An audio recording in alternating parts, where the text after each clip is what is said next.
Wynn from St. Louis, Missouri, chiming in. But I'm a Floridian now, so let me correct that. But anyways, I want to welcome you to the call. We got another moment or two before we get started. So go ahead and drop your name and where you're chiming in from in the chat so that I can welcome you to the call. So we have Jeremy chiming in from Festus. And yes, Dale Boudreaux, I am in Florida now. Absolutely. Super excited about that.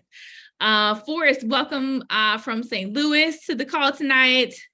I see we have, let's see here, Earl Beckett chiming in Dallas. Welcome to the call.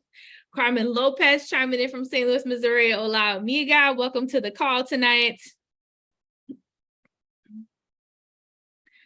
Luvaminda chiming in from Pearland, Texas. Welcome to the call tonight. Welcome, welcome, welcome. Super excited to have everybody on the line tonight and that I have the honor and privilege of being your host. I'm not your speaker, but I do get to welcome each and every one of you to the call, and I do have the honor of introducing our speaker to you here on the line tonight. So let's see here. We have Dale Boudreaux, the crazy Cajun, chiming in from Louisiana on the line tonight. I know he would not miss the Millionaire Mindset call. Not a chance. Absolutely not. You know, and last week, Mr. Bean talked about how he would schedule his, you know, like he wouldn't even book a flight when the Millionaire Mindset call was going on. You know, when his mentor was doing that call.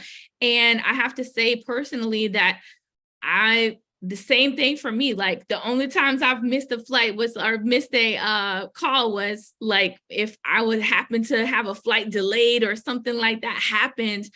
And you can go back and watch the replay, but there's nothing like being on the call live and being in the energy of the call happening now, the information happening now. So definitely excited to be here, grateful to be here, and want to welcome each and every one of you to the call tonight. Let's see, we have Leroy chiming in from St. Louis, Rich chiming in from St. Louis. St. Louis is repping on the line tonight. I love to see it.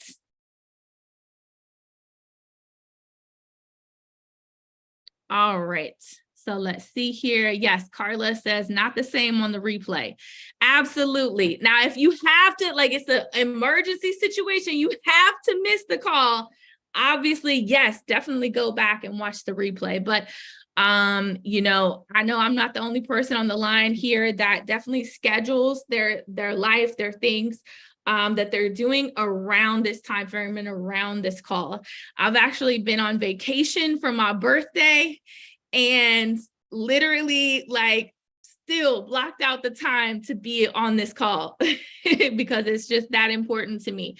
So definitely it's an honor to have the Millionaire Mindset call back by popular demand, and to be able to tune in on Monday nights to get these nuggets and get this information. So I have a very special video that I'm going to share with you guys. Give me just one moment. This video is our angel investors, okay? Now, what are our angel investors? Well, these are people who have put their money where their mouth is. These are our leaders who have stepped up to the plate and said, you know what? Not only am I going to be invested in the GCU program, but I want to also be able to help the people I'm working with to have access to this information so they can grow to the next level also. So as you watch this video, as you see this, let me see some 4-5s. Let me get some love. Give it up for our angel investors.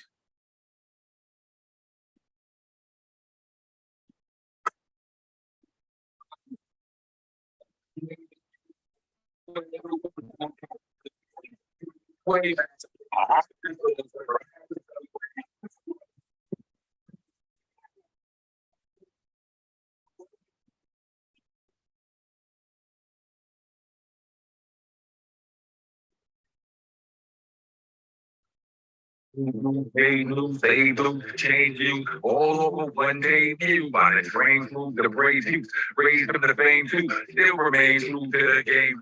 Say thank you. Well, for saying you do enough, what I say to matter. You say what you told to hear from your favorite rapper. It's not written when the haters laugh and lay trap. Not shady, but that's the fact. Bruh, I am rock. You know that. Ain't no way to be from the top of the mountain. That heroes have observation. But not a throwback. It's throwback to the future. A Michael J.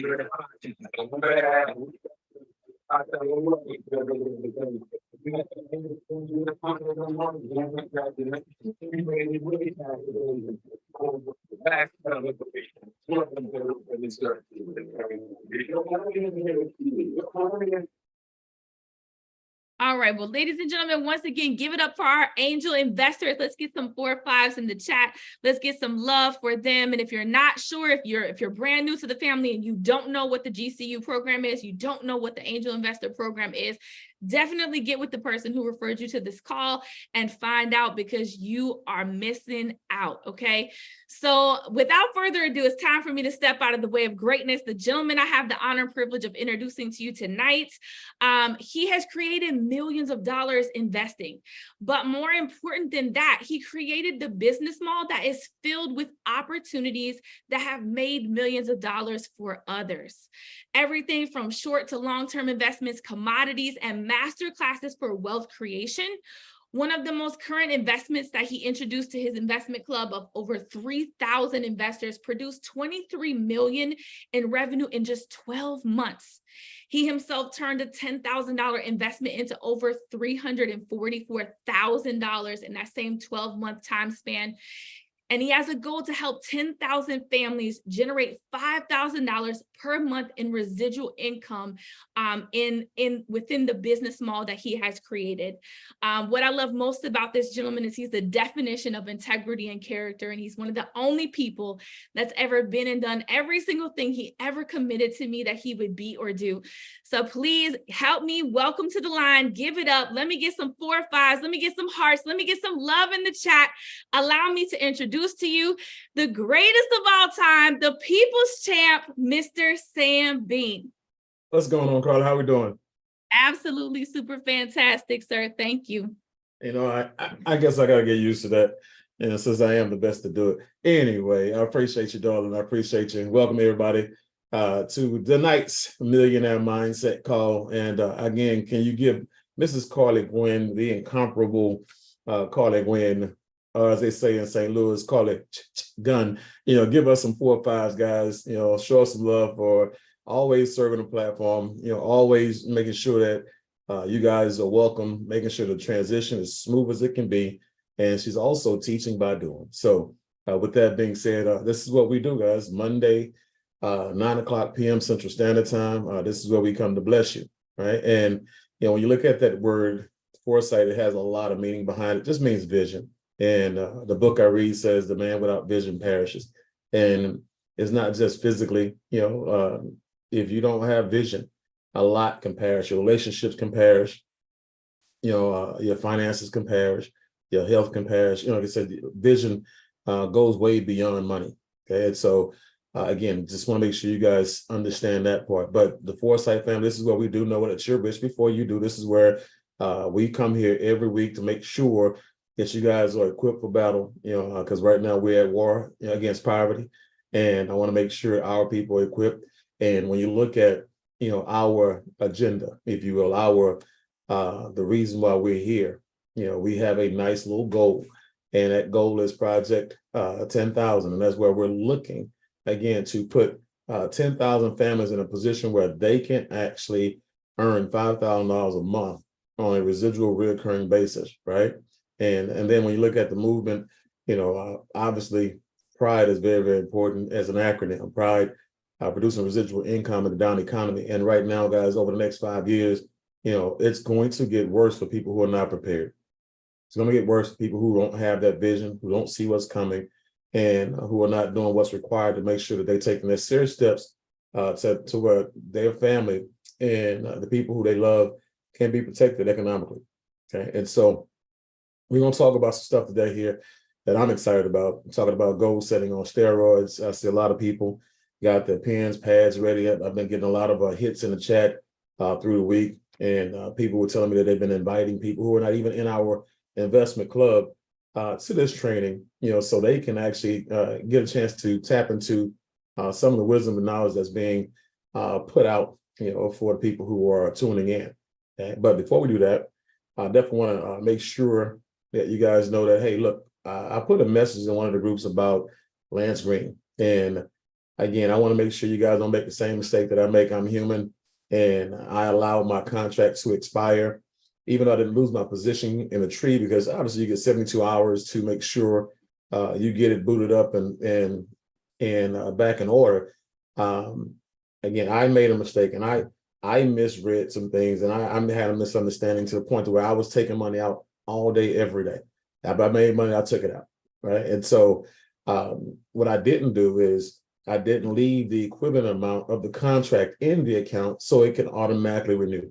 And so I don't want you guys to have that same challenge. So if you're close to 200% and you don't have the equal amount of revenue in that account, that's equal to the size of the contract, go ahead and put some of that back in, right? Because we'll make sure you keep your currency flowing. But this is what happened to me, guys. It cost me, a lot of money. Okay, and I'm gonna just tell you, every mistake that you make in money, guys, will cost you tens of thousands, hundreds of thousands, or even millions of dollars, depending on how big the mistake was. Right? Well, that $5,000 contract that I had, I was about to put the $5,000 back in, and what happens? I had a big day, and that big day took me over 200% before I put the money back in, and so now the contract went away. And I had to put the $5,000 back in there. So it gave me another $5,000 package and contract. But if I would have got the $5,000 in prior to that happening, it would have upgraded me to $10,000. Let me share with you, what the same $5,000 one day late, a bunch of dollars short cost me. That's right, Forrest, ouch. That $10,000 at 1% a day would have put me at $100 a day, 6 days a week. That's $600 times 4, $2,400 a month. And so now, in order for me to get that, I'm gonna have to put another $5,000 on top of it, right? And so, because right now I'm at $50 a day, 6 days a week, right? So I cost myself $1,200 a month, being a day late and a dollar short, waiting to the last minute. We always talk about, timing, and when you're late, guys, it's never acceptable by any stretch of the imagination. And when you're on time, that's late. Being early is on time, right? And that's you want to do everything before time. You don't want to procrastinate, wait till the last minute, get it done. Because I had the funds, I had the revenue, and you know what? It's self-sabotage. I knew exactly what I had to do, and I did not do it when I should have done it, when I could have actually set an opportunity for myself, set a clock, set a timer, or something to get it done. So again, we're not perfect, but I want to make sure you guys learn from my mistakes so you don't have to make the same ones. But again, that's $100 a day is a lot different than $50 a day. And so I'm sitting there counting that money. So I don't want you guys to make the same mistakes, but I'm loving the El Green experience right now. I have other people who are coming on right now. I just put 2 new people in, one for 5,000, one for 2,500. And I'm going to keep on putting them in because right now, everything is going in a great fashion. The 1% is adding up and people are seeing it now. They're excited about it. And they're really getting it up. You got some people who are upgrading and people who are recruiting all over again or inviting all over again. So that's fantastic. Guys, stay posted to the FinTalk group. A lot of great things right now are due to happen shortly. Again, the lending is about to come back online in the very, very near future. You want to make sure that you have all your liquidity and everything else accounts in order, make sure you're ready to rock and roll. Look at all the videos. Remember, we talked about educating yourself last week and the week before that. Remember, your only job that you have, your only requirement to invest and earn profits in these platforms is to make sure you keep yourself educated. Okay? Remember, you're an independent investor. You put your money in. Want to make sure you understand that you're responsible for those funds and how you move them, how you behave, how you manage your accounts. Your accounts are managed by you guys, not by the company, and not by any company. Make sure you're on top of that. Make sure you are plugged in. Okay. And as far as Novatech, we haven't had any updates on Novatech lately, and so we're still again in that holding pattern. And I got a couple phone calls, I had a couple conversations, and again, the conversation is not going to change, guys, until something finite happens. And so we'll let you know when that, we'll let you know, all you have to do is be, online in your accounts. Novatech makes updates on those accounts, and you'll see it when you log in. And if anything comes down the pipeline that comes from the back office or from the company directly, we'll put that in the Novatech group. All right. So with that being said, I'm excited. We got we're 48 hours out, 72 hours out from Cancun, mobile weekend, lifestyle weekend. Man, excited. We just got through finalizing the actual menu, for the dinner on Saturday night. And I don't know if it's Friday night, Saturday night. Friday, the dinner's on Friday night. See, I'll be moving so fast. And the yacht experience is on Saturday. But just seeing everything come together, and putting all the I's where they are and crossing all the T's. I'm excited about that. So guys, if you have anybody else that again is looking to be a part of that experience as far as the yacht experience, go ahead and make sure you get them on board. We still have some room left, and looking forward to hosting you guys and having a great time in Cancun and experiencing that lifestyle moment. All right. So today, guys, we have a real big deal, to talk about. And it's a real big deal because it's about goal setting. It's about you taking your life to the next level. It's about you elevating yourself and everybody around you. And, when you look at people who are unsuccessful, you look at people who are extremely successful, there's a stark difference. There's a huge difference. Okay. And when you look at people who are unsuccessful, we call them the masses. And then you look at the people who are extremely successful, they are the unique. Okay. These are the people who, again, they understand what works, and making it work is not optional. They're going to do what's required. They're not going to do what's comfortable. Right. And when you look at, studies, and this is just one of those things, one of my older trainings, I was just looking back at me when I was studying goal setting back in the Jim Rohn days. And I looked at a Harvard business study that found that 3% of the graduates from their MBA program had their goals written down, and they ended up earning 10 times as much as the 97% counterparts all put together. I want to make sure you guys get that, and they didn't make more money than each one of the 97%ers separately. They made more money. Those 3%ers made more money than the 97% of their counterparts combined.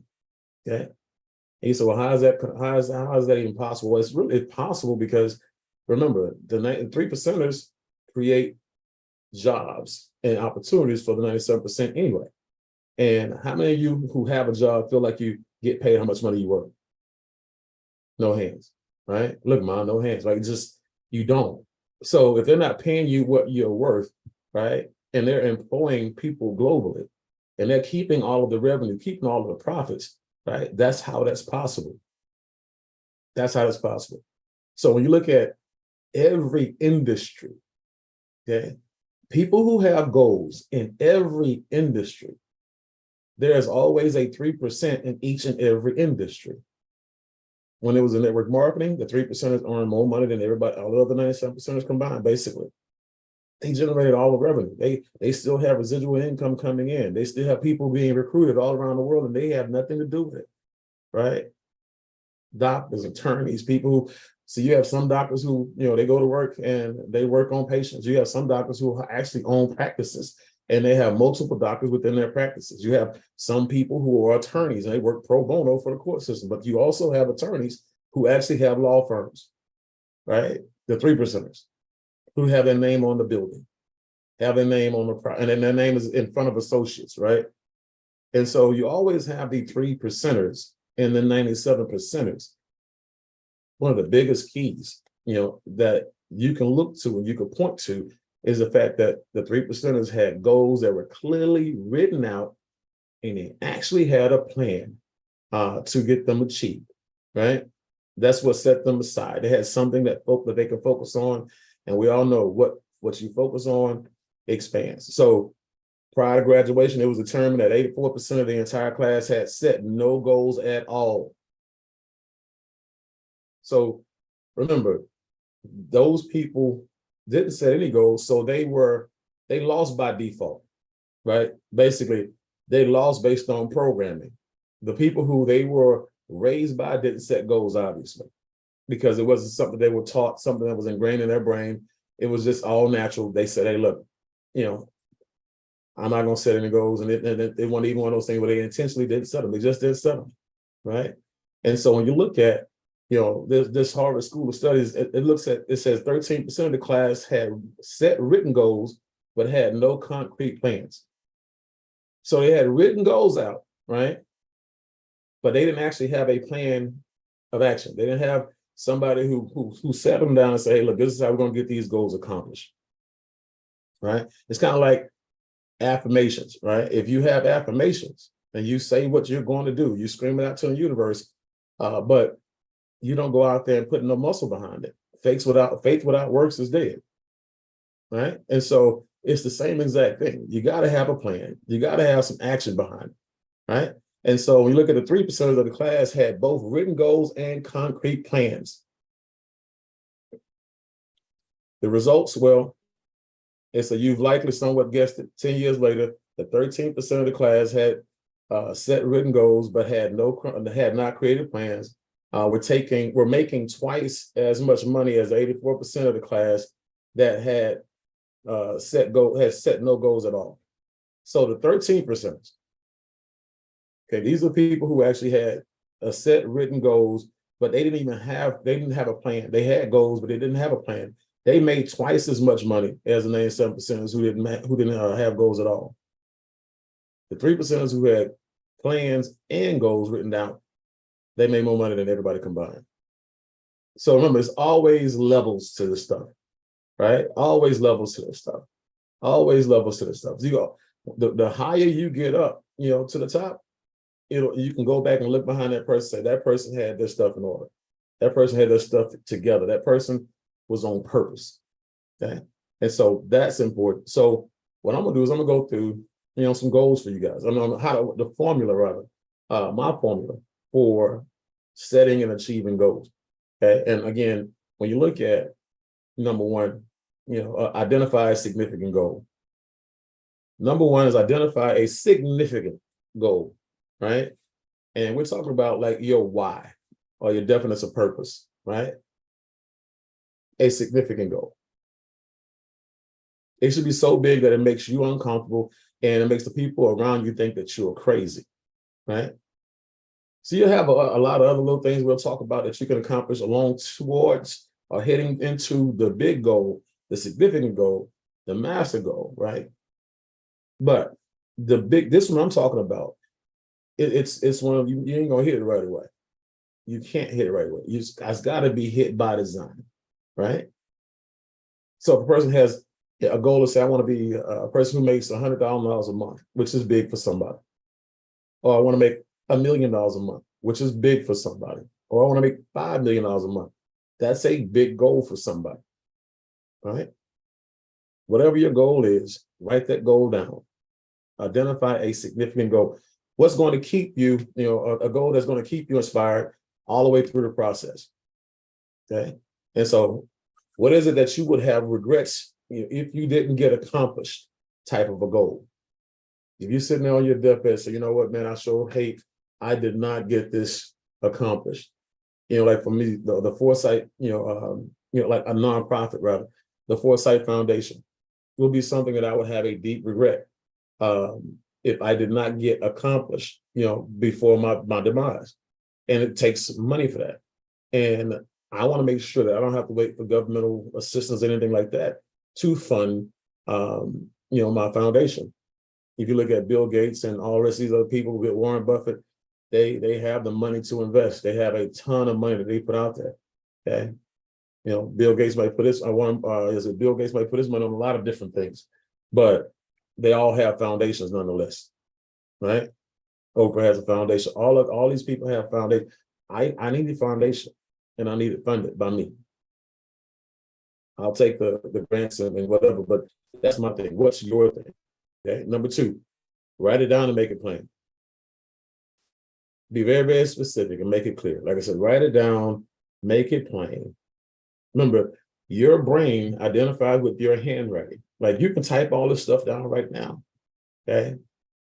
Like I do. I type everything down, then I go back and I transcribe it into my journal because typing it gives me the opportunity to make corrections, make adjustments. When I go back and write it after I got it in my mind, the way I really want to have it, now when you write it from front to back, from the beginning to the end, where you have the punctuation, your brain has read that sentence and said that sentence so many times it's been ingrained in your brain. Okay. And remember, you remember 80% of what you write down. Guys, I've had lists of stuff. My wife will tell you this is scary. I've had lists of things that I wanted to accomplish, that I planned on accomplishing in my life, hundreds of things, pages of things, and lost the pages, lost it. And it was in a journal, right? And years after I actually had that, I found the journal when we got ready to make a move to our new house. A lot of that stuff in that journal that I had to do, that I had written down, had been accomplished. Some of you guys have seen my affirmation video, right? Where I talk about, and it's just like an affirmation video. And you see all the houses, the cars, you see the planes, you see all the stuff that's on there, watch all that stuff. You hear me in the background talking about, what I have accomplished, but I'm saying it ahead of time. I'm doing it in an affirmation style format, right? And you go back, that video was done a long time ago, but a lot of stuff on the video is been accomplished, right? There's something magical about you actually writing stuff down and saying it. But again, you got to write it down first. Remember, it happens up here first, and then it happens, on paper next, and then it happens in the field third. Those are the three places where you get a goal accomplished and get things started: up here, on paper, and in the field. Okay, but when you write it down, guys, this is where you define it and crystallize it. You'll never hit a goal that you never ever set, and you'll definitely never hit a goal that you never ever see, right? Keep these things in mind. Put it where you can see it every day. You have some people, I don't want people getting in my car and seeing me have my goals, and I don't want nobody walking in my bathroom and seeing my goals on my mirror. Well, I don't want, look, I have my stuff typed up all around my old house.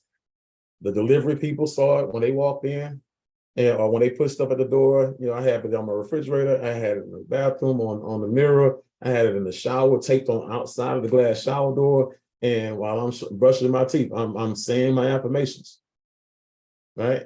And so I am automatically I'm always programming myself. Always have, always will, because I understand what I used to think was hokey, what I used to think, was lame, what I'm saying, made me a fortune. Okay. And this is this stuff I'm giving you. This is the practical stuff I'm giving you. This is the stuff that works, right? And so these are the things. You only get what you picture, guys. Remember, that's why people do dream boards, okay? You only get what you picture. Write it down, make it plain, clearly define it. Number 3, this is a new one. This is one I snuck in here on y'all. It's like a bonus without being a bonus, all right? But create a habit around achieving your goals after you set them. Okay, create a habit around achieving your goals after you set them. This is important because you have formulas, and we talked about a plan. Well, part of the plan is creating a habit. You have people say, well, I set goal to lose 25 pounds in 90 days, but your habits, of you not going to the gym, that's a habit. Your habits of overeating still is a habit. That's a habit. Remember, you have habits, or you can readjust your habit. Hey, look, when I wake up and every morning I get out and I do 25 push-ups, and I do 50 push-ups, or I do 25 sit-ups and 50 crunches, whatever. I do that every day. That's a goal. That's a habit, right? Or before I go to sleep at night, I do that every night. Or I do some kind of exercise every day. I have a habit that's going to help me get to my goal. Even if I miss my goal deadline, I have habits to recreate, okay, the things that are going to get me there. Because everybody set goals, but most people don't accomplish them because they set them, they write them down, and they don't do anything about them. So if you have, find wealth goals surrounding, business per se, okay. What you want to do is what kind of habits can you actually set to help you get to your goal? Well, educating yourself on what you do for a living or what products you have to offer is a habit that you can set. Watching videos and soaking up information, right, is a habit. Learning how to actually invite people to take a look at your opportunity when it comes to the investment club, mastering that, the invite, mastering the pitch, mastering the close, mastering the free close, mastering all the stuff that goes with it. That's a habit. Set a habit of doing it every day.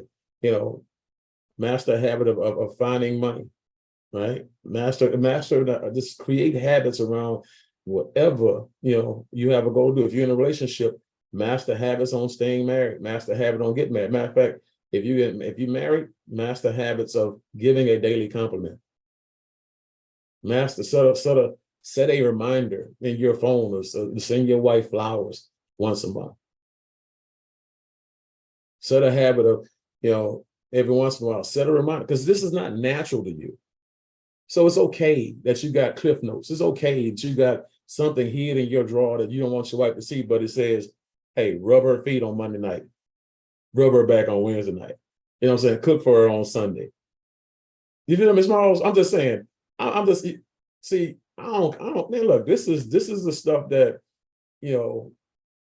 people really need to get used to being uncomfortable. It's okay that you don't know. They know you don't know already. They're not happy because you don't know. Your bankers know that you don't understand. Your bankers know you have bad habits because they see the zeros too, right?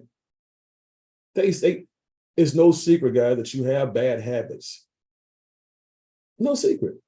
You just think people don't know, but they know, right? So if they know, you should do something about it. But this is the thing. And there's a quote. I got this quote from Ice Cube. Ice Cube said, do not complain about what you didn't get from the work that you didn't put in. Do not complain about what you didn't get from the work that you didn't put in. If you didn't put in the habits to lose weight, you didn't put in the habits to make more money, you didn't put in the habits to have a better relationship, you didn't put in the habits. So why you don't complain? Right? But write them down twice a day. This is a habit. Write them down twice a day. If you write your goals down twice a day, this is why you don't want to have 1 million goals. Start off with something like 2, 3, 5 goals, one significant, but make sure you have some goals that you are willing to do something about every day. 2, 3, 4, 5 goals, whatever it is, but write them down twice a day. The less you have, the better off you are. Get it going in high gear and don't make it hard on yourself. Make it light on yourself. But if you write it down twice a day, that's 365 days a year, right? That's 730 times a year that you not only see your goals, but you write them down. And check this out.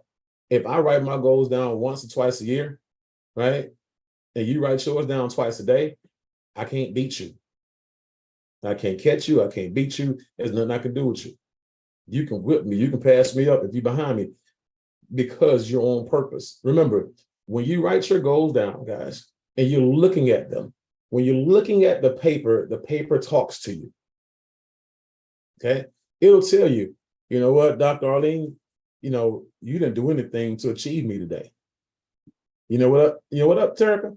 I'm so happy, Terica, that you did what you did today. You know what I'm saying? Matter of fact, you did more than you committed to today. It'll talk to you, right?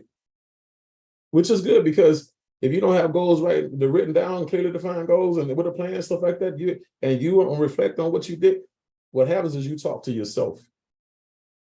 And you start talking yourself out of your goals. You start talking yourself, into a position where now you don't even want to write goals no more because you feel like you're a failure. It don't work. No, you didn't work. It worked for somebody. But it's a process. Okay.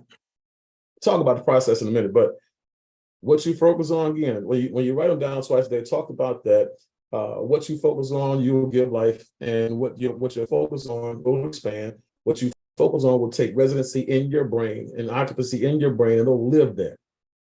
This is what you get. Remember, your brain, when you're focusing on something, you're writing it down, and you're just hitting it, committedly hitting it, consistently hitting it every day. What happens is now it starts to grow. Like your brain, Earl Nightingale says it best. Your brain will grow whatever you put in it. It'll grow a goal if you put in it. It'll grow failure if you put in it. It'll grow profits. It'll grow losses. Just like if you see it like soil. Soil will grow roses. It'll also grow nightshade. You know what I'm saying? It'll also grow weeds, right? It'll grow whatever you plant in it.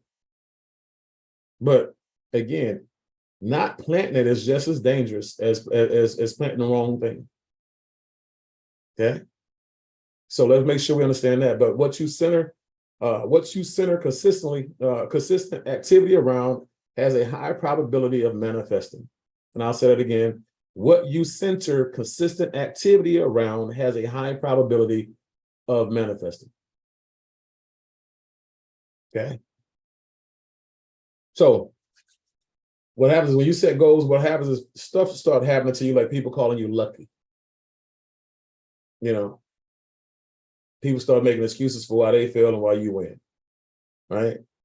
You'll start seeing the difference in how people treat you, because now you're doing something that they were not, willing to do. When you say people today have what people, you'll have tomorrow, again, what your friends won't have, because you're willing to do today what your friends won't be willing to do.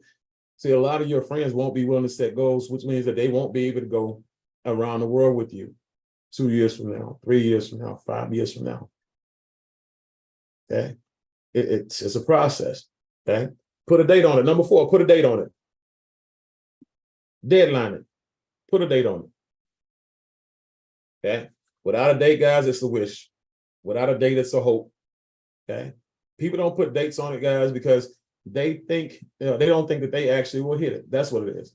That's why people won't put a date on their goals. They don't believe that they'll actually hit it. Right. And so you don't put a date on it. It's one of those things where, you know what, I got all day, I got all year, I got all 5 years, I got all 15 years. There's nothing holding you to, that goal. There's nothing holding you accountable. No timeline. People run towards pleasure and they run away from pain. So when you put a date on it and you miss it, that's painful. So you won't be too quick to go back and set another goal. It's the wrong way to approach it, though. Okay. What you do is you do all the work you're supposed to do to hit that goal. And guess what? If you don't hit the goal, change the date. Don't change the goal. Change the date. Do not change the goal. Okay. And what happens is this is also what they call this is an anti-distraction technique as well. And what I mean by anti-distraction technique, you are easily distracted, guys, and you actually desire distractions. You embrace and welcome distractions because you need a reason not to hit your goal. It's self-sabotage all over again, right? You're welcoming something to help you fail. It's human nature, right? Anybody seen that in themselves before? You know what I'm saying? Anybody? Put a 1 in the chat. If you've actually distracted yourself on purpose or allowed other distractions or welcome distractions to come in, wish something happened just so you didn't have to do something. Can I get a 1 in the chat from somebody who's honest in here? There you go. All right. All right. Because again, at the end of the day, you can't fix something when you really don't understand what's broken. You just know it's not working. Okay, but now when you can go in and say, okay, this is why, think about it. Anytime you have a fire, they have a group of people who come out and check, to find out what caused the fire. And was it an accelerant? Was it faulty wiring? They're gonna assess the whole entire situation because they need to put fault on something. Okay, so the insurance is gonna pay for this. Oh, you know what?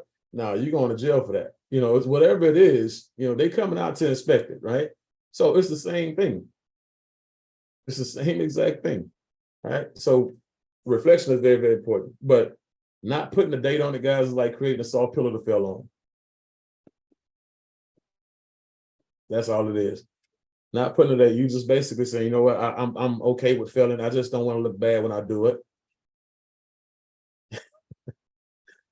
You know what I'm saying, Yvette? You just don't want to look bad when you do it. You know what? Yeah, it's like somebody telling you, you know, let's see who I got to whining. Anybody ever told you I did my best? You ever heard anybody say I did my best? Yes. Exactly. That means that they knew they had a really good chance of failing. They just didn't want to look bad, you know, about failing, right? And that's all it is. You know, they want you to feel sorry for them or they want you to let them off the hook for failing. That's all it is. So again, not putting a date on it, guys, like creating a soft pillow to fail on.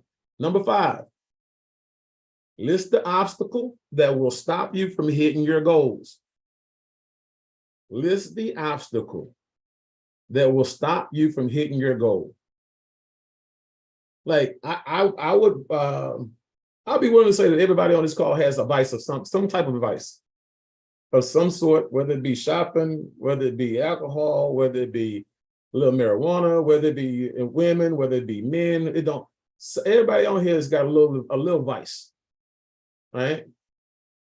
And whatever that vice is, fear, whatever it is, it's stopping you. It's an obstacle, right?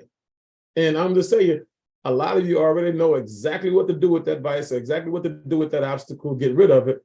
And if you was man enough or woman enough to get rid of it, you hit your goals. You hit your goals, man, I'll tell you. But the one thing that's standing in front of you and your goals and stand between you and your goals is the enemy, the inner me, right? Man, I love to stop drinking. You know, so if I stop drinking, I start going to the bar every day at 5 o'clock and staying at the bar from 5 to 8 o'clock. You know what I'm saying? And you know what? I can take them 3 hours and make some phone calls. I can take them 3 hours and I can actually go out here and meet some people. I can take them 3 hours, you know, or you know what, man, let me stop worried about getting married. Let me get out to these clubs. I can go out here and get some of these social events. I can go mix and mingle at some places where I can go meet some contacts, whatever. It's whatever the obstacle is. You've already identified it. You already understand what it is. All you have to do is make a decision to get rid of it, right? But you have to conquer the enemy. You have to, because remember, that's a subconscious feat that you have to pull off. See, it's like right now, we're in a conscious frame of thought. Everything is in our frontal lobe. We're thinking about it, and we're talking about it is right here. Okay. But the same thing, and I want y'all to get this. The very thing that makes you breathe, the very thing that makes sure your liver is functioning, your heart is pumping, your everything is functioning in your body, the very thing, your subconscious mind that controls all of that, right, is in your way.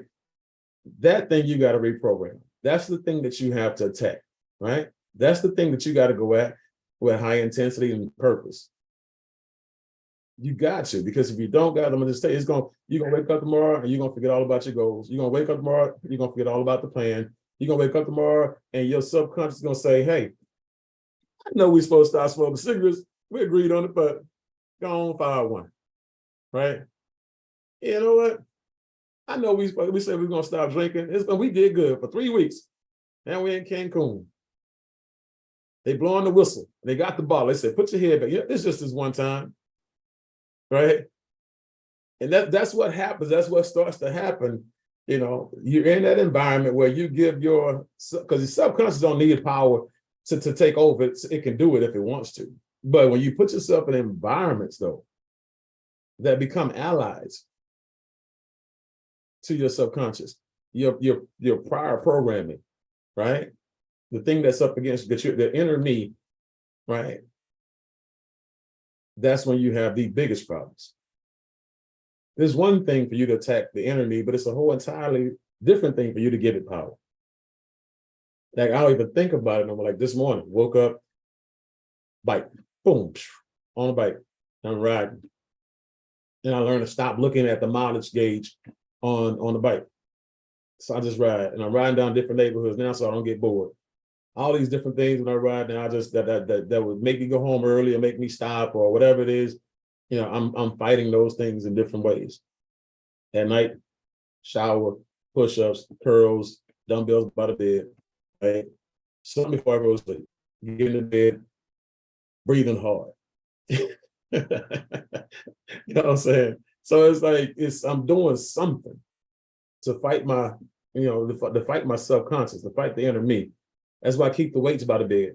If I put the weights by the bed, grab dumbbells, okay, I'm gonna do these dumbbells real quick. You know what? Since I'm already started, I'm gonna do the push-ups too. Right?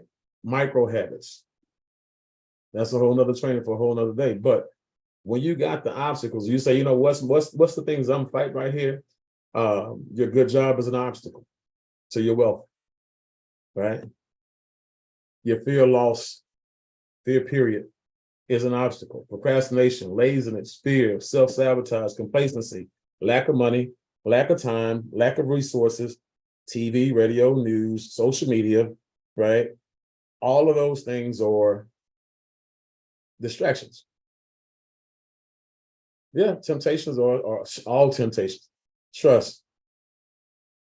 I mean, I was telling my wife when we were launching a shake in another company, right? And I was doing good. I'd lost 30 pounds. I'm like, look, I'm feeling good. I'm looking good. No more snacks. Get all snacks out the house. And just the boys, they don't need them anyway. Well, we put a lock on it. No locks. No locked doors. Just get rid of them. Like Martin said, no locked doors, Holmes, no locked doors. Hey, I need it out the house. If I know it's in the house, it's a problem. You don't let somebody come out of drug rehab and let them walk by a crack house. You don't let them walk by the weed house. You don't do that, because they can be clean for a year and a half. They walk by and they get right in front of it. And get the itching, get the scratching. Like, man, you know what I'm saying? They get that hankering. I'm just telling you, an addiction is an addiction, right? An addiction. They have an 800 number for gambling. You don't go to Vegas talking about I'm gonna be by the pool if you got a gambling problem. There's too many casinos in there. At some point in time, you're gonna get up and go to a casino. They have 800 numbers for people who are addicted to sex. Right? So whatever it is, you gotta stay away from it. You gotta fight it, guys. This is real stuff here. But commit to make them non-factors. Commit to make them strong suits and allies, right? So when you do that, guys, you render them powerless. And when you look at, let me see here. Yeah, when you look at that, guys, turn it into a story. Talk about it. Counsel other people on it. When you beat something and you start teaching people on it and you start being verbal about it, you know what I'm saying? What happens is now they're watching you to make sure you stay that path. They're watching you to make sure that you stay, along that line. And so when you start giving people advice about it, you start telling people your story, even if you ain't giving them advice, just telling them what you came through. And every day you tell somebody what you came through. Every day you tell somebody what you came through. And next thing you know, it feels so good to you that it becomes a whole entirely different situation where now you reprogram your brain just by telling people what you came through. Your testimonial, right? Repetition. Repetitious conversation with yourself. Internal dialogue is extremely important. So while you're telling other people your story, tell yourself how proud you are for beating that. Man, 5 pounds is a very important 5 pounds. You lose 5 pounds, you lose 10. Don't celebrate the fact and don't tell everybody, look how great I am because I lost 5 pounds. Just say, look, keep praying for me because I'm trying to lose 5 more. And so whatever it is, that's how you handle it. Be humble with it. All right. Number 6, identify the groups and people that you're going to help in order to achieve your goals. Number 6, identify the groups and people that you're going to help in order to achieve your goals. Right. You have some platforms that will invite people to that, quite frankly, they won't have an affiliate program, but you're just referring people based on the fact that you're showing them love. You got some platforms where you do get a referral fee for referring investors to those platforms. And that's fine, but that shouldn't be the reason why you do it. Right? Understand this, that if you have a goal, your goal is here, right? And you have a lot of smaller goals for other people.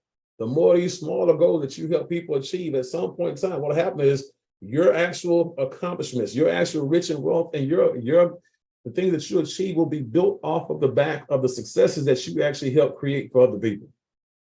That's how it's supposed to be done, by being of service. Right?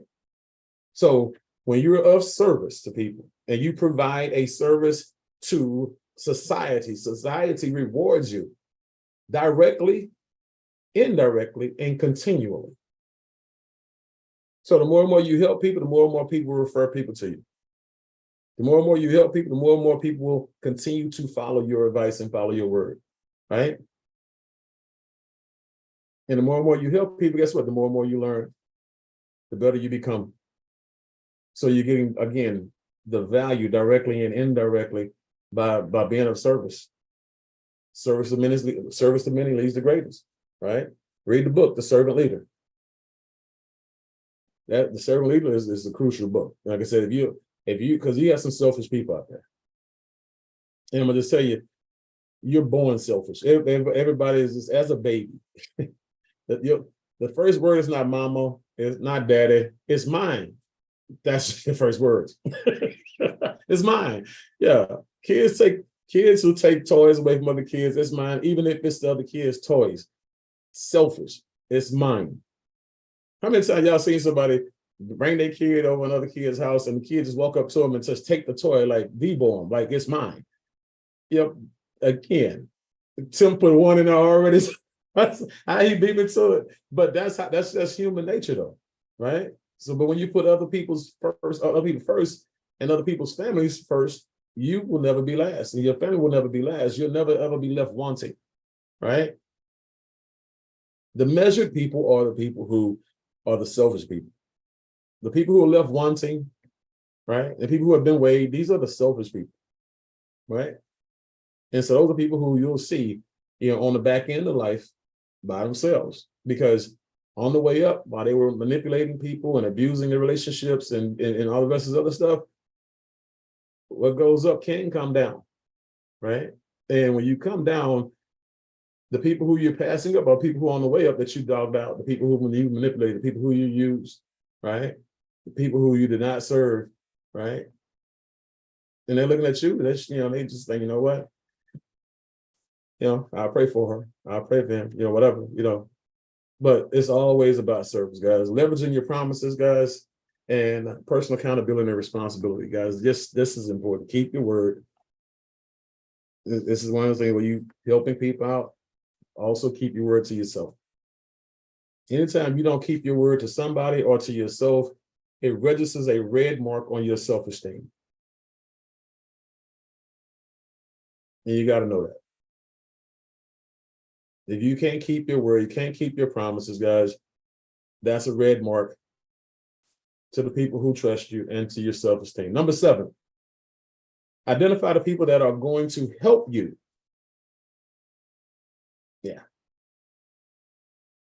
And this goes back to ego. If you have, like I said, if you write down your goals, you get the number 7, and then you get the number 8, you get the number 9.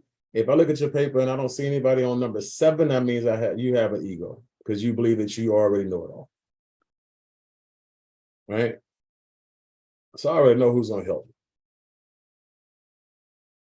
I already know who I have to turn to. I already know who my coaches are, my mentors are. I already know who I have to be in a submissive state to based on their positions or based on their accomplishments. I already understand that. And the people I'm tied to, they're on my number 7. Okay? If you feel like you don't need help, good luck. But if it's like, some of you guys, it's also another thing is, if number 7 is empty, it's because you feel like you don't deserve the help. Some of you guys are in a victim frame of mind where you feel like you haven't done enough for help or you don't deserve help. So that's a whole entirely different thing. Either way, your paper shouldn't be empty. Either way, you should have somebody that you're working with. Like I know on Small's page, he's going to have Joe, right? On Dr. April's page, she's going to have Dr. Marika. Right? On LaShanique's page, she's going to have me. On Reggie's page, she's going to have Carly, and so on, right? You got to have the people who are going to help you. On Forrest's page, he's going to have Carly, right? And I'll be on that page as well. So at the end of the day, you want to make sure you know who's helping. You want to know who you're turning to, who you're coaching, who you're getting your coaching from, your counseling, your mentoring from, right? Your advice from, who you're bouncing things off of, you got to have that individual, right? I see like one of the beautiful, like when you have friends and your friends understand the relationships, because there are three relationships: there are friendships, business relationships, and there are, your mentorship relationships. And I see my wife's relationship with Terica. They've been friends for a long time. Long time.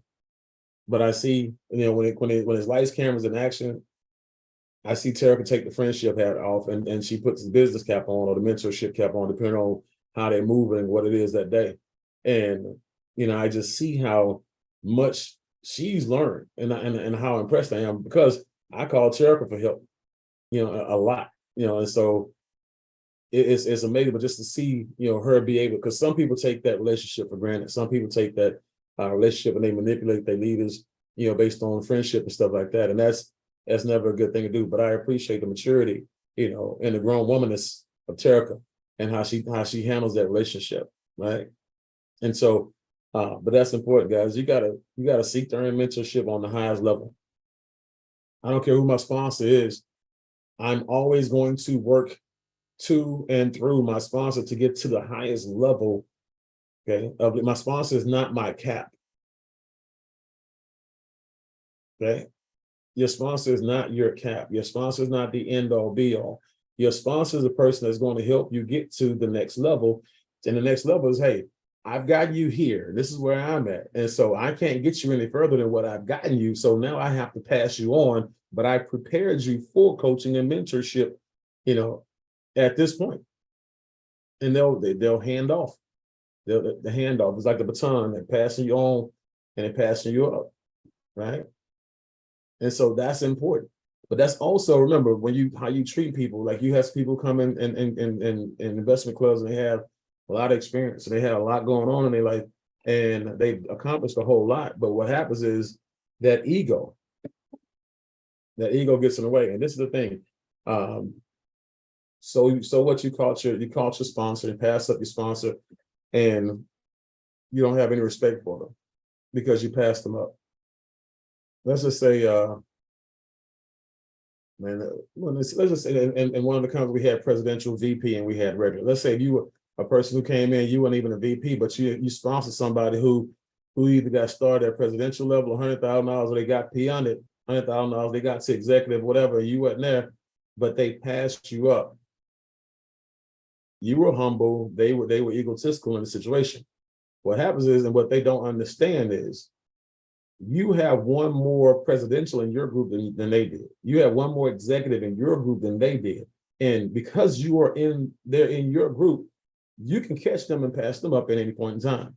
They can't, it's not to the point where they can stay in front of you forever, because all you got to do is switch gears and put the right people in there. Next thing you know, boom, you can call them and pass them up. So again, I'm just reflecting back on ego. Watch it. That ego will kill your business, it'll kill your deal. So make sure you got accountability partners, because your mentors can indirectly be your accountability partner.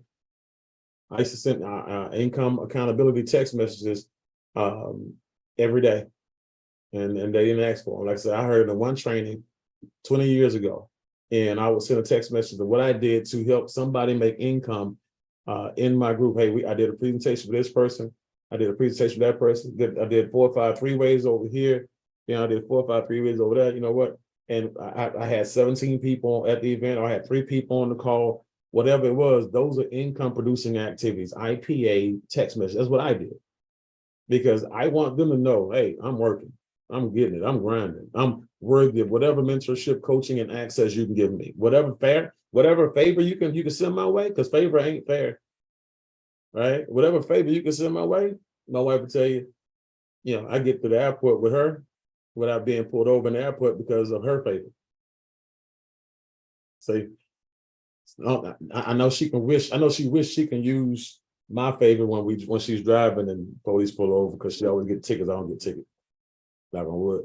But that's that ego. She be having that ego when she be driving. Anyway, I digress. Let me get back to this thing here. So make sure you just make sure you tied in, right, to your airport favor. There you go, Dale. Make sure you tie it into your source, right? Make sure you tie it into your energy. Make sure you tie it into your leader, right? So number 8, list your mile markers and checkpoints, but not your rest stops.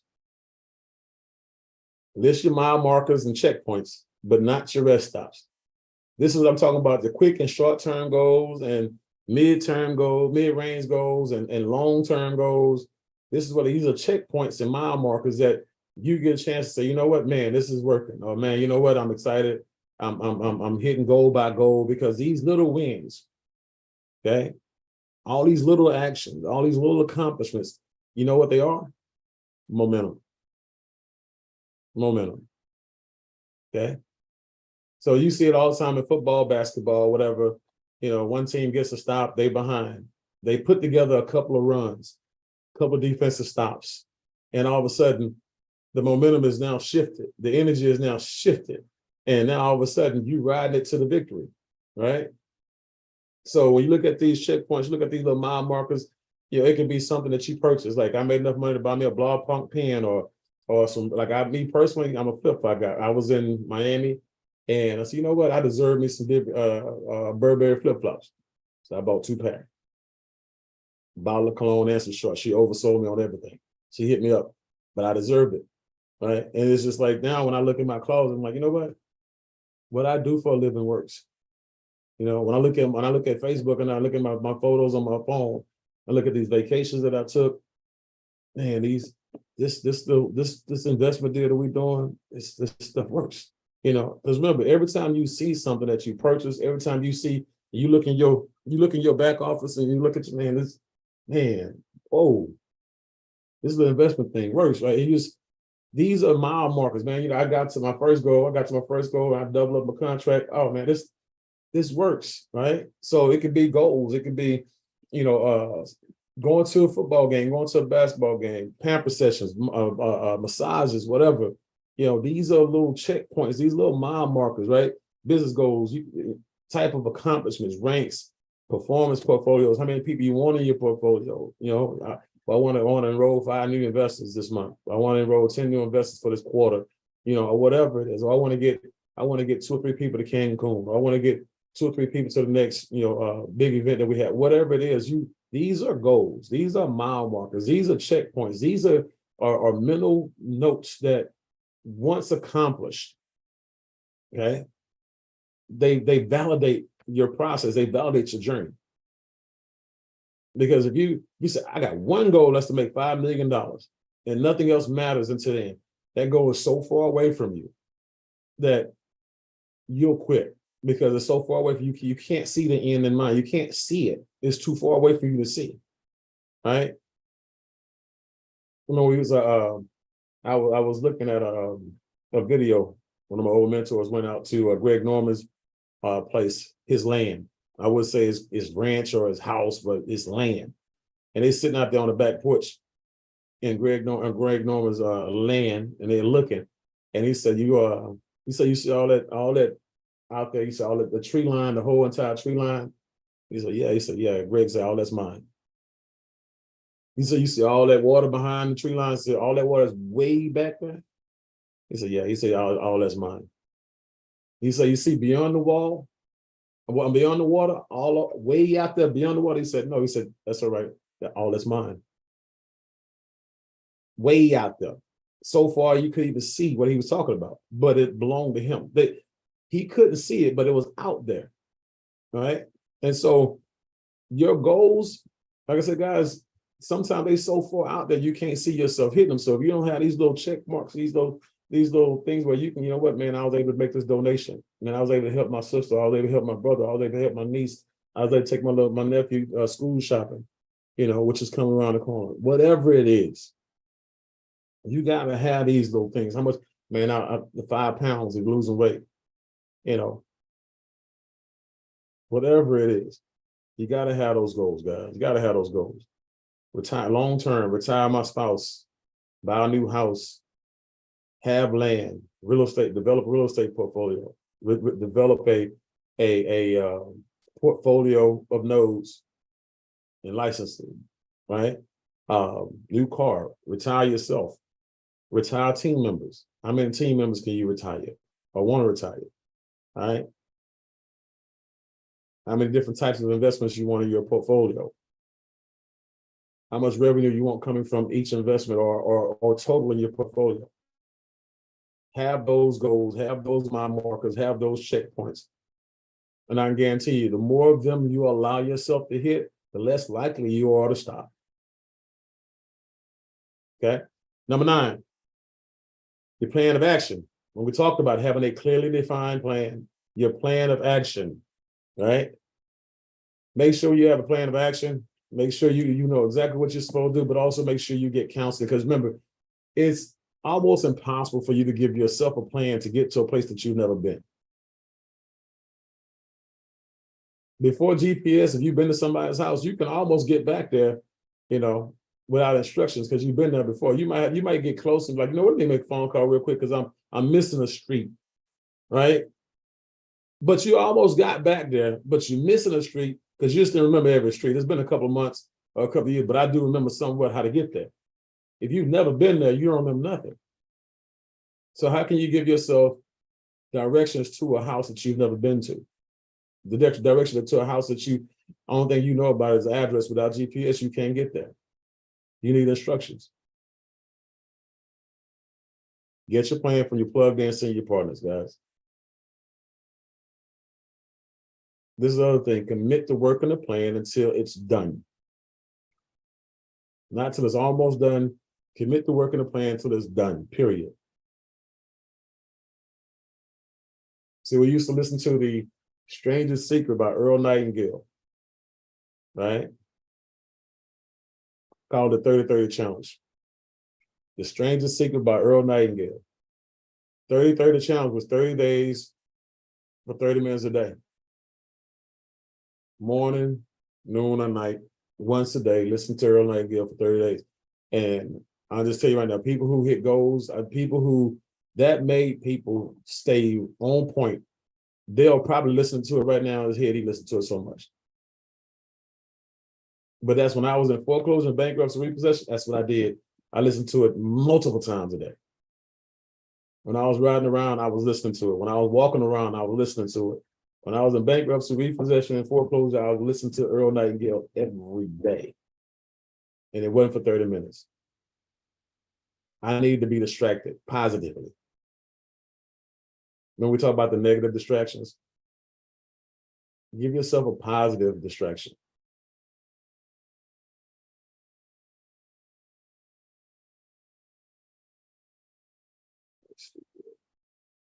All right. And like I said, when you look at journaling, guys, put your plan of action in your journal where you can find it. Right? You can have it in other places. You can have it in other places. You can have it in other places, just like you have your goals in other places, but you always have that in your journal. Like Jim Rohn says, when do you start your week? After it's finished. Right? You don't start building a building without the blueprint. If you do, it'll come down at some point. You're gonna have all kind of stay positive. I'm sorry.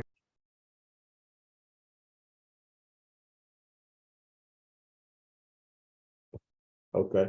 So, but like I said, you can't build a building, guys, without a blueprint. If you build it without a blueprint, it won't stay up long. Right? So make sure, again, you make sure you make sure you got that thing written down, keep it in your journal, and clearly defined. Make sure you get the coaching on it, mentoring on it, and you'll see how it works for you. Now, the last thing that I had today, matter of fact, I think I had a bonus one too, but this one, number 10, is conquer the subconscious mind. Conquer the subconscious mind. This is where you fortify your situation, right? This is where you bring in the reinforcements. This is where the dream building comes in. This is where the dream board comes in, right? I know Shirley Xavier has her, Laura, that Shirley would drive to a different city to do a dream building day, like on a Saturday. She'd have, like she's in Atlanta, she would have it in Atlanta, or she would go to, Carolina, or she would go with sometimes she might be in the city, and they would have a dream building day. Right? Dream building, dream boarding, either way, I tell when I go to the boats out here in Houston, Clear Lake, the first thing I say, and I remind myself, it's a reminder to me, but the first thing I tell the people who on the boat would be is, I come out here to remind myself of how much money I don't have. So these are boats that I want, and I can't afford it right now. They got a boat out there. It's the $3 million boat. Smallest, guess what the name of the boat is? Petty Cash. It's a $3 million boat. The name of the boat is Petty Cash, right? Right. So I said, I said, when I get my boat, it's gonna be called Chump Change. So hey, I was just saying, you know what I mean? I want to be like Mike, you know what I mean? So, but that's the thing. I dream build all the time. Me and my wife will walk through houses, we would walk through cars, like we would go to car lots and stuff. Matter of fact, it's funny because me and my wife, when we were at our lowest financially, right? I told y'all last week about us going to the restaurants. We'd eat at home, and whatever we'd eat, and then we'd go have dessert at a restaurant and watch people and learn, how to model people. And one of the things we did, and this story is a remarkable story because we went test drove. My wife test drove a 2016 Infiniti, and I had test drove a 2016. No, it was a 2012 Infiniti. I test drove a 2012 BMW. They were both brand new. Both, were on the opposite side of the highway from each other. And I think about a year and a half later, both of us ended up with the cars that we had test drove, not necessarily that specific car, but this specific year, the specific make, model, the specific interior package, and neither one of us went into those dealerships, or when we found those cars, where we found those cars from. We didn't go in there looking for those things. That's just what we test drove, that we fell in love with, that emotion stayed with us. And it just happened organically, it happened naturally, right? And it was crazy. And the cool part about it is when we actually went to go get my wife's second car, her two-seater Benz, the man, I remember the look on the dude's face, he asked us what car were we trading in to get the Benz. We said neither. He said, "So, you gonna buy an additional car?" I said, "Yeah." Everybody ain't broke where you gotta or in a position where you have to trade in the car to buy a new one. And I'm just telling you, and a lot of y'all, I want to make sure y'all understand it. When y'all go to the car lots, a lot of people who selling y'all cars, they know everything about them, but they don't drive them. Half the people that at those car lots can't even afford to drive the cars that they sell. So again, that's why it hit him the way it hit him. He's used to people that he know having to trade in cars that when they go make a purchase. That's how things change when you have goals. That's how things change when you dream build. That's how things evolve, right? And you don't know what's going on. You can't explain it. All it is what it is, right? But affirmations, guys, declarations, and auto-suggestion, anything. That's why I created the video. That's why I created the affirmation video, the 7-minute Sam Bean affirmation video. Look it up, right? It's hot. Just for the record, in case y'all was wondering, 7 minutes of fire. And all that's, like I said, everything that's on that video has either come true or is going to come true. I've listened to it so much, and I've listened because I would wake up, work out, I will listen to it. I would go to sleep listening to it. I had a pillow speaker, right? I had a pillow speaker that I got from Radio Shack when they was open back in the day, right? And I would listen to that on the way, just going to sleep, and program myself with my voice and the things that I wanted, things that I desired. And think about this for a second. Some people pray, and they say they thank God for what they have.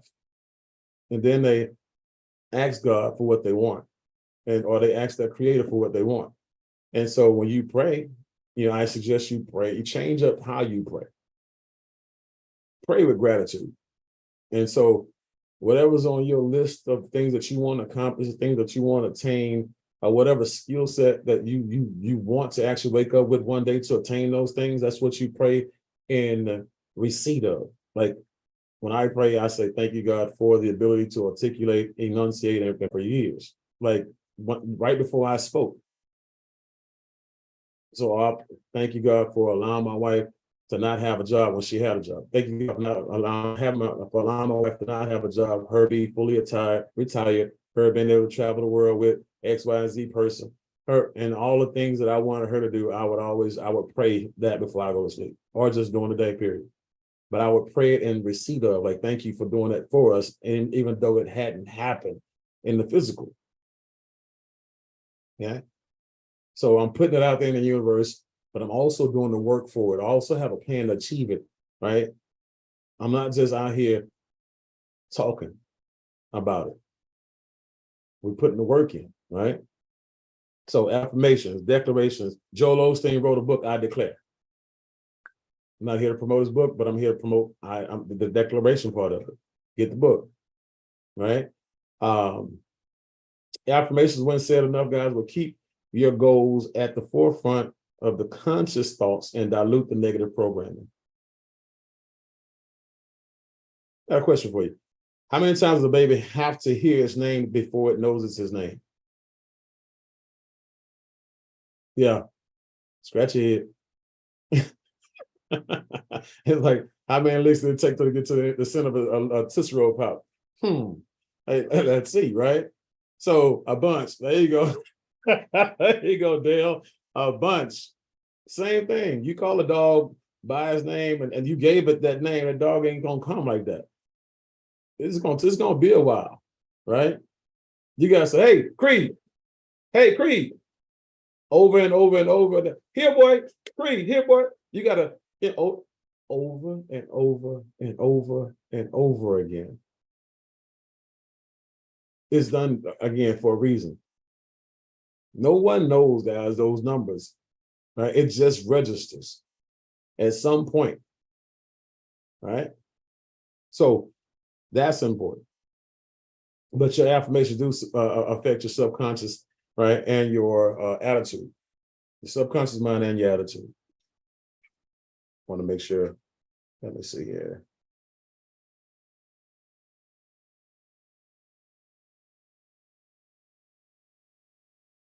Oh, yeah, this is one of the bonuses here that I'm gonna let y'all ride on. But discipline your disappointments and recondition your disciplines. Discipline your disappointments and recondition your disciplines. So, one second. So what you want to do is you want to use the past and current results as the teacher, right? You want to use your past and your current results, as your teacher. You want to make sure you commit to make the corrections. We all know that when we fall short, we fell short for a reason. That's a learning experience for you right there. Last time you tried to lose weight, last time you tried to save money, last time you tried to recruit somebody, last time, whatever it was, you have, what do they call it in court?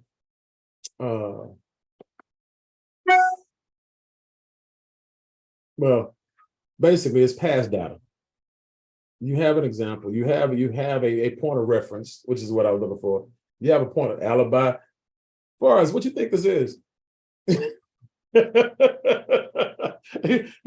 What you think I need, Forrest? Not an alibi, Forrest, a point of reference. You know what I'm saying? So Forrest had some of the same friends I had growing up. So you had as a point of reference, man. It's just you always fell short somewhere in the past in something that you were trying to accomplish, and you use it as a point of reference to get better at, to grow from. Even when you win, you use it as a point of reference. How could I do it better? How can I evolve, right? This is how you develop the emotional intelligence and emotional sophistication for you to go out there and just kill it. So when you go out there and you get better at it, whether you were bad at it or good at it, you get great at it or you get better at it, again, you start to develop a level of emotional sophistication. So when something goes wrong, when it goes wrong, things go wrong all the time, you won't be emotionally distracted. Everybody else will. Think about it. When something goes wrong, who do y'all come to for the answer? So if I'm emotionally unsophisticated, what happens to y'all? Everything. Everything, right? Fall apart, fall We apart, follow- fall it's like apart. shambles, right? And so this is how you become the go-to person. You grow through the process. Like I said, here we grow again. You grow through the process, right? You discipline your disappointments. So when things don't, when they change stuff up on us in FinTalk, I was disappointed. Okay. When things slow down in Novatech, I was disappointed. Right? You're gonna be disappointed. You're human, you have emotions, but you can't let the disappointments wreck your life. Okay. You are okay. It's okay for you to have an emotional moment and make sure it's just a moment, but it cannot be permanent. It cannot be long lasting. It cannot be a day, a week, a month. You can't be in a funk that long. You'll ruin everybody's life because you're the leader. They can feel the negativity off of you. They can feel whatever it is, the disappointment, and it's a problem for you at that point in time because now they don't have anybody to believe in. I've been through some things. And I know people will disappoint you, things will disappoint you, but you're gonna have to discipline those things. All right. But this is how you protect yourself from your emotions and everybody else's emotions as well. Because I'm gonna tell you, when people bring you their emotions, if you're not ready for it, boy, it'll affect you. Right. Let's see here. But develop an extremely high level of emotional sophistication. And that should be your goal. Because once you master it, guys, you will have the ability to hit a goal and set, and now go on and set bigger and more audacious goals. And another way that you actually do that is by having short-term memory. Like when you say short-term memory loss, guys, for failures and setbacks, think about it for a second. Green Bay Packers got a wide receiver. His name is Christian Watson. And the very first drive last year in the game, Aaron Rodgers threw him a bomb. He dropped it. He was wide open, walking into the end zone, dropped it. It affected him for the first couple of games, right? By the end of the year, he was scheduled to be a sophomore breakout. He'd done so well. Matter of fact, he had 3 touchdowns in 2 different games. I think he had 3 against the Dallas Cowboys. I didn't bring that back. This is how God works. You know what I'm saying? He brought it back for me. So, but he had 3 touchdowns against the Dallas Cowboys in 1 game, right? And got great hands. Now, that's because, again, that short-term memory loss. When you dropped the ball, he went back to the line and said, you know what? All right, let's go at it again. Quarterback misses a pass. My bad. Short-term memory loss. Miss a free throw. Short-term memory loss, right? And so you got to develop that short-term memory loss, guys. But also develop instant foreplay. Hold on, I said it right? Hold on. Instant pre-play. Oh boy. I'm glad y'all know who I am, man. Look, instant. Hey, Forrest, what you shaking your head for, bro? Come on, man. You the one that said I needed an alibi a minute ago, so I might need one now, right? So you want to develop instant is late pre-play. I'm glad I can't see Carly's face because she probably over there blushing, boy. She probably beat red right now. So, oh boy, I know my wife watching. She's okay. Instant pre-play. Look, Dr. Arlene, shaking your head. Okay, so. And don't bring this up in Cancun. So what happens is you have instant replay. Like you can tell me who won the Super Bowl last year. You can tell me every play that went on the Super Bowl last year, who and how they won, right? But next year you can't because it hadn't been played yet, right? And so when you actually have instant pre-play, what happens is it's like I remember when I was younger, I literally broke my leg.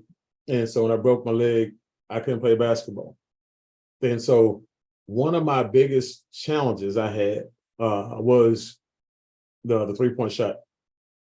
At that time, before it, I'm a big body, round mound and rebound. I'm a block shots, stuff like that, physical. I pass the ball. I love all that good stuff, but I couldn't shoot threes. And the whole entire time I was down. I missed basketball so much. I just thought about it all the time. And the more and more I thought about it, and I pictured myself shooting 3-point shots, it seemed like the more and more I pictured it, the more and more they went in. And then when I was able to actually play again, instead of it bouncing off the rim all the time, it felt like the rim was this big. It was like an ocean. It's like I saw it going in so much to where, in the form and everything, how I visited and just sitting there with my eyes closed, watching the shot over and over and over again. Never shot threes like that before in my life. As soon as I pick up the basketball, just start shooting and it just start going in. But it's because, again, I saw it, the ball going in. Instead of saying, man, why I can't hit the shot? What's wrong with me? You know, I'm like, man, I can't wait to get back out there. I want to play. I can't wait. And I'm just thinking about the shot. Think about the shot. I watched matter of fact, I watched a video, I think it was Eddie Johnson, who played for the Rockets, and he had a basketball shooting video. And I watched that video 2 or 3 times. And so I know I had to watch it again. Everything he was saying, I'll be in the room like this, working on my release, working on everything, and just seeing the ball, eyes closed, just start playing, start sinking. Spent my whole life missing them. One broken leg and a lot of vision, start hitting them. Yeah, and so it's instant pre-play. But if you see yourself walking across the stage, you see yourself on your own yacht, you see yourself in your own house, you see yourself wearing your own jewelry, you see yourself going to your own bank, making deposits in your own bank, you see yourself doing all these things, guys, it happens. It shows up in your life at some point in time because that's what you actually pictured. You get what you pictured, not what you want. Instant pre-play. Forrest, instant pre-play. So, but that helps you guys. It really does help you, compartmentalize your emotions and celebrate, capture the moment, and just put it on repeat. Play your movie. You are the one person walking the face of the earth that can give yourself a happy ending. You're the director of your own movie. Stop making yourself an extra in your movie. Make yourself the main character. Make yourself the star, not the co-star. Give yourself the starring role.